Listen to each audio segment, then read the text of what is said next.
আমরা আলোচনাই তুলতে পারছি না, কেননা নির্বাচনের তারিখ নিয়েই পুরো বিষয়টা ঘোরাফেরা করছে এবং মানুষের মধ্যে অনাস্থা অনিশ্চয়তা আছে আদৌ নির্বাচন হবে কিনা।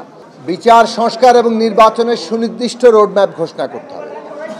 ডিসেম্বর মাস সরকার নিজেই বলেছে ডিসেম্বর থেকে জুনের মধ্যে নির্বাচন হবে। রাজনৈতিক দলগুলো স্বাভাবিক কারণে ডিসেম্বরের মধ্যে নির্বাচন চায়।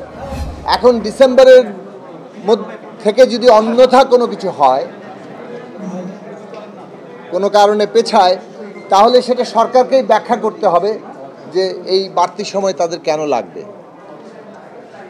ঐকমত্য কমিশন বৈঠক শুরু করেছে দ্বিতীয় দফায় আগামীকাল থেকে। সেখানে বিভিন্ন পয়েন্ট ধরে আলোচনা হবে। আমরা সর্বোচ্চ ছাড় দিতে চাই এবং সর্বোচ্চ ছাড় দিয়ে আমরা যথাসম্ভব বেশি ঐকমত্য তৈরি করতে চাই এবং যেগুলো ঐকমত্য হবে সেগুলো জুলাই সনদ কিংবা জাতীয় সনদ আকারে আমরা ঘোষণা করার পক্ষে।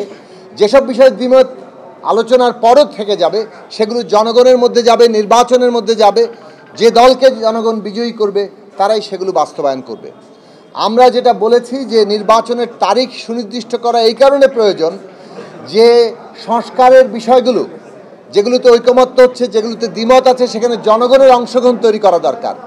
নির্বাচনের জন্য যে পরিবেশ দরকার সে বিষয়ে আমাদের কথাবার্তা এবং সরকার কী পদক্ষেপ নিচ্ছে সেগুলো আমাদের জানা দরকার। এইসব গুরুত্বপূর্ণ বিষয়ে আমরা আলোচনাই তুলতে পারছি না, কেননা নির্বাচনের তারিখ নিয়েই পুরো বিষয়টা ঘোরাফেরা করছে এবং মানুষের মধ্যে অনাস্থা অনিশ্চয়তা আছে আদৌ নির্বাচন হবে কিনা। কাজেই মাননীয় প্রধান উপদেষ্টা তিনি এই ব্যাপারে মানুষের সংশয় দূর করতে পারেন। নির্বাচনের তারিখ এবং অন্যান্য যেটা আমরা বললাম বিচার এবং সংস্কার, সেগুলো সুনির্দিষ্ট রোডম্যাপটা ঘোষণা করে। একই সাথে জুলাইয়ে যারা শহীদ তাদের রাষ্ট্রীয় মর্যাদা, সেই প্রশ্নে কী সিদ্ধান্ত তারা নিলেন এটা আমরা জানতে চেয়েছি।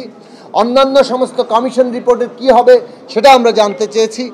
এবং সবচেয়ে বড় কথা হচ্ছে সাম্প্রতিক সময়ে রাজনৈতিক দলের সাথে সরকারের যে দূরত্ব তৈরি হয়েছে কিংবা বিভিন্ন প্রতিষ্ঠান সরকারের যে দূরত্ব তৈরি হচ্ছে, এইগুলো মানুষের মধ্যে শঙ্কা আশঙ্কার জন্ম দিচ্ছে। আমরা মনে করি যে সরকারের উদ্যোগ নিতে হবে যাতে করে রাজনৈতিক দলসহ সকল অংশীজনদের সাথে এই দূরত্ব এবং এই ধরনের কোনো রকম অনাস্থার জায়গা তৈরি না হয়, বরং আস্থা এবং একটা ন্যূনতম ঐক্যমত্যের মধ্য দিয়ে আমরা এই যে বিচার সংস্কার এবং নির্বাচনের মধ্য দিয়ে নতুন রাজনৈতিক বন্দোবস্ত, বাংলাদেশের নতুন গণতান্ত্রিক যাত্রা, এটা আমরা নিশ্চিত করতে পারি। সবাইকে ধন্যবাদ।